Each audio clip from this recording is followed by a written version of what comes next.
when you believe that great things are going to happen to you, it's hard to walk into any room with a negative attitude. Welcome to another episode of Making a Man. Axel, you got your gear on today. Yeah. Just coming off of a call, so I did not get to put mine on, but we're going to have more kind of merch available. We're excited. We just ordered some new stuff. So today I want to talk about change. When I think of making a man, it's about going through a lot of changes in your life, like good and bad, and taking a step backwards and a step forward. So I wanted to ask you, when I think of change, what do you think is, as you prepare like for your next chapter in society in general, over the next 10 years, what do you think is going to be the biggest change that you and your generation are going to have to adapt to? I would say probably becoming more mature, because everyone's gonna have to become mature at one point. But is there anything in society, is there anything that will impact you becoming more mature, or are you going to have to deal with stuff that my generation and my parents' generation and generations before them never had to deal with? What do you think is the biggest issue? I mean, probably technology. I wrote down this to talk about AI. What do you think about AI? You don't like it? It's scary. I don't know why. Yeah, why? Because well, when you think of AI, it's like artificial intelligence. It's just it's alive, you know? Yeah. And it's just kind of scary, I guess. I don't know. You think it's alive? It kind of is, yeah. Yeah, good point. It feels like artificially alive. Like it's learning from itself and getting better. I think whenever there's change like that, there's good things and bad things that come from it. AI could do so much potential. You used to have a cardboard, full-size cutout of Elon Musk. Oh yeah, I don't know in what your room. And the dog, every time you would walk by your room, would see it and bark and growl at Elon Musk. So I believe he's doing some interesting things with AI, and so many other people are. Have you seen the new Tesla robots? Yeah, I saw a small video on them, but have you seen it? Yeah, they're like human. It's like. I thought there was a movie that was a long time ago. Terminator? No, it was a Will Smith movie, iRobot or something. You need to watch it. I don't know if it's appropriate. Day? No, it was about AI coming to life, and they look if I recall, they look similar to what Elon's does. So, so keeping on this theme of change, Axel, I wanted to mention, how do you change something? How do you get from point A to point B? How do you set a goal and achieve that goal? Because the process from when you started that to when you end, that requires a lot of change and a lot of sacrifice. So I wanted to talk to you about that. And I think, there's two parts to this. The first part of change is knowing what you want to get to, knowing the destination. Yeah. A lot of people your age and older, most people don't know where they're going. I think that you have to have a very clear definition of where you want to go. What's the goal? A very clear image of where you want to go, why you want to get there, what it feels like when you get there, what that's going to do for you and the people that you love and people around you. Once you arrive at that destination, what will it feel like?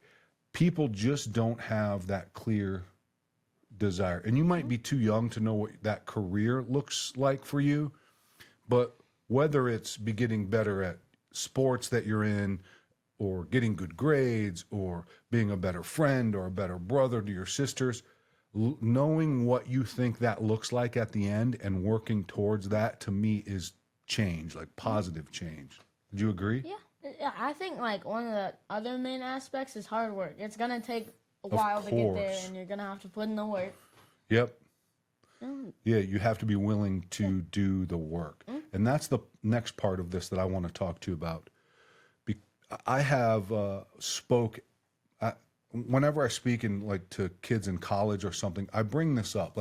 this formula for change, this formula to first create this clear vision of what you want. But then how do you get there? And I believe that anything you want requires three things. You have to have the right attitude, you have to have the right skills, and you have to have the right knowledge. You have to know what you need to do to get there. And when it comes to attitude, I want to spend some time on that. When I come in, you have three sisters. I walk around the hallways, pop my head in, good night, I love you guys, at night. What do I say to you every night? Sleep like a king? I say that. I always say, sleep like a king. And I tell your sisters to sleep like angels and queens or whatever. But about a month ago, I've asked you to start saying something in your sleep. Do you remember what that was? Because I think you might forget. I'm Axel Ramsire, and great things happen to me. Boom! Good job, man. You remember that. So I've asked Axel to say this in his head before he sleeps. I'm Axel. My name is Axel Ramsire, and great things happen to me. That, to me, sets an attitude. When you think that, when you believe that great things are going to happen to you, it's hard to walk into any room with a negative attitude. Even when not so great things happen to you. Last night, if you remember, we were talking about something and we were hanging out, and it was right before you were going to bed. You stubbed your like shin, your knee, like right so on the bad. side. And you laid down, and I just watched how you were going to react to it. You fell down. I think you said, "Mother," and you stopped right there because you probably knew I was in the room. But you said, "Oh," and you were holding it, and I was just watching you. And I go, "Take a deep breath, take a deep breath." And you were just you handled it so calm. You didn't scream. You didn't really throw a fit. But that was, I think, 6 months ago, you would have been like, had a totally different reaction. That is change. You are changing. You are getting adapt to being able to handle some amount of pain. And that is what success is. You're going to have to endure pain. Not getting kicked in the legs or the shin all the time, but different types of pain. Yeah. Does your leg hurt today, by the way? Kind of. See, It hurts when I bend down. Like, I can't bend down to pick up things without it just hurting. You know what else is a good way to have a good attitude about something? I think about if you walk into a situation and you say, how would I act if this was the last time I was doing it?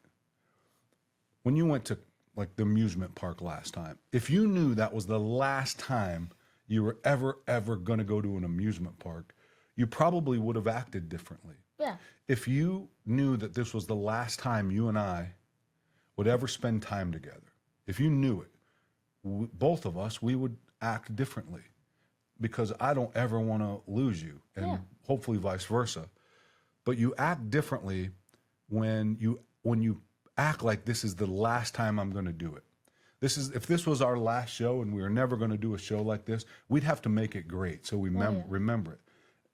I believe that that's how you enter a situation, is that you have to have that mindset of, if this is the last time I ever get to do this, I'm going to really, really do my best. So to me, that's attitude. So the first formula of this, I call it a formula, is attitude. You have to have the right attitude to change in a positive way. The second thing is skills. And skills are progressing. And to me, perfect progress is impossible. Perfect progress, meaning you're getting better every day and every day and every day. I think that that's impossible. You are going to get better, and then you're going to take a step back and you're going to get disappointed. There is always setbacks along the way. And this is the point you brought up about working hard. It's the work that you put in. Skills are about putting in the work so that you get the outcome that you want. And the important thing about putting in the work, if you want something bad enough, if that vision that you created for yourself is strong enough and you believe in it and you want it more than anything else in the world, you want to get there, you will never give up. You can readjust, you can refocus, you can recenter yourself. You can have a different plan or a different strategy, but you're never going to give up. My greatest strength is I'm not going to give up on something that I really, really want. People are going to always be smarter. People are always going to be better looking or do better at something. They're going to be better at you, but you can never, ever, ever be the one in the room that wants it the least. You have to want it the most. And the more that you're willing to do whatever it takes, as long as it's ethical, moral, and legal, anything that you can do to get that vision that you have for yourself, you never give up, ever. And to me, that's how you develop skills. You just keep trying and trying and trying. Think about examples in your life. You remember when you first swung a golf club, and I was like, oh boy, I don't know if he'll ever play. And think of how far you've come, you know? Yeah, I guess, yeah. You've come so far. I'm so proud of you, man. Thanks. And even in so many things in that you really want, that you focus on, there's lots of things that you goof around on, like you have an electric guitar, and every once in a while I hear you bang around on it. But that's not something you really so want to get good at. If that's something you really wanted to do, you would spend time and focus and time and energy, and you'd fail. Every day you'd have probably a setback, and then you'd have a breakthrough along the way and be like, wow, I'm getting better. That to me is skill development. Make sense? Yeah.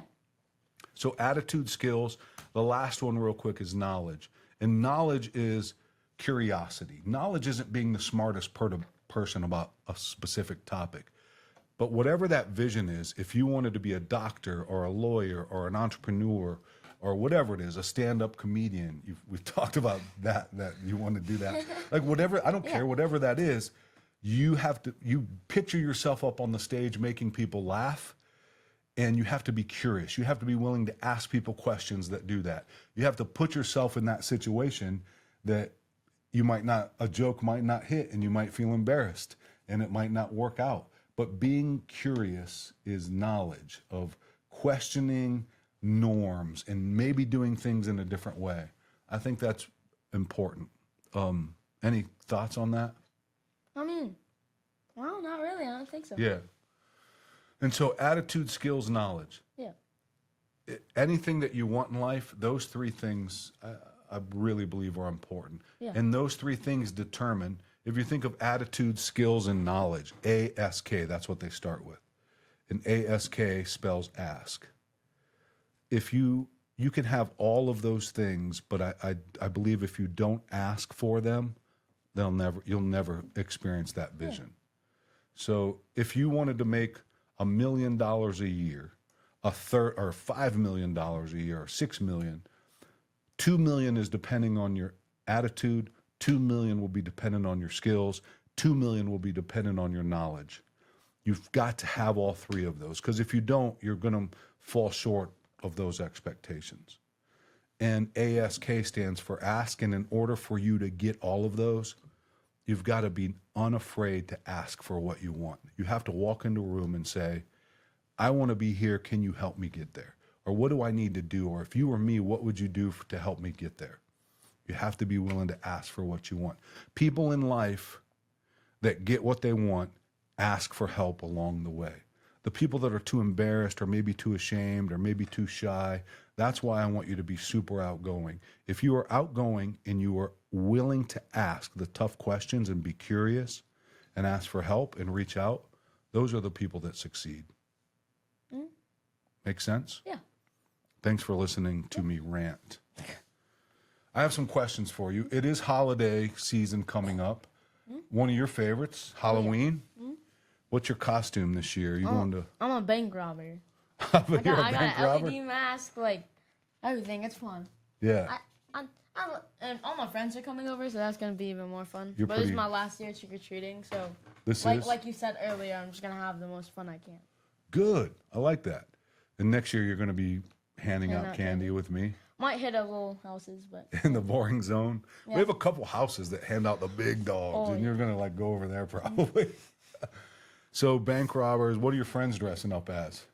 2 of them are like in the military guys, and one of them's Ghostface. So You know, every seems like every Halloween there's like a theme. Like there's more. What do you think there's going to be the most costume of? What's the most popular thing? I'm kind of out of that. Deadpool and Wolverine, probably. Because the new movie just came out, and, like, everyone's going to be that. You're going to have a lot of Deadpools and Wolverines coming up to the door. Especially, like, because, like, sometimes, like, friends go together just as, like, the two of them. And that's, like, you know. I need your help handing out candy. Yeah. Because some kids come up, I don't even know what they are. I'm so out of touch with, like, costumes.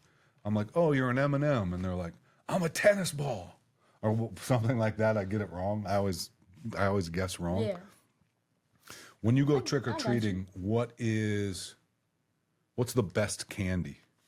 What's your favorite candy? I don't want to tell everybody. It's like, I find dots. Dots? Dots. What are the dots, like, kind of meld in your mouth? Like gummy drops. Oh, that you get at the movie theater. Yeah. Those are, like, from the 1920s, aren't they? I know, but, like, they're just so good. You like those? No one likes them, though. They think they're disgusting, so I get them all the time from my friends. They're like, oh, I don't like dots. Just give them to me. That's good. And you guys are you going to your friend's house for? Twixes are good, too. I'm not a Twix. Oh, I meant Butterfingers. Butterfingers. I like dark chocolate versus milk chocolate. Is so good. You would pick milk chocolate over dark chocolate? Definitely. Every single time. Good. Well, that's it. We'll have an interview coming up in our next episode. We will be interviewing someone that we're going to ask them some good questions, so tune in next time. But for now, good job. Oh, let's try it again. Oh, that was good. I don't think this should count, That though. was good. All right, thanks. Thanks for joining us today on Making a Man. If you found value in today's episode, don't forget to subscribe and share it with others. Together, we can keep inspiring and guiding the next generation.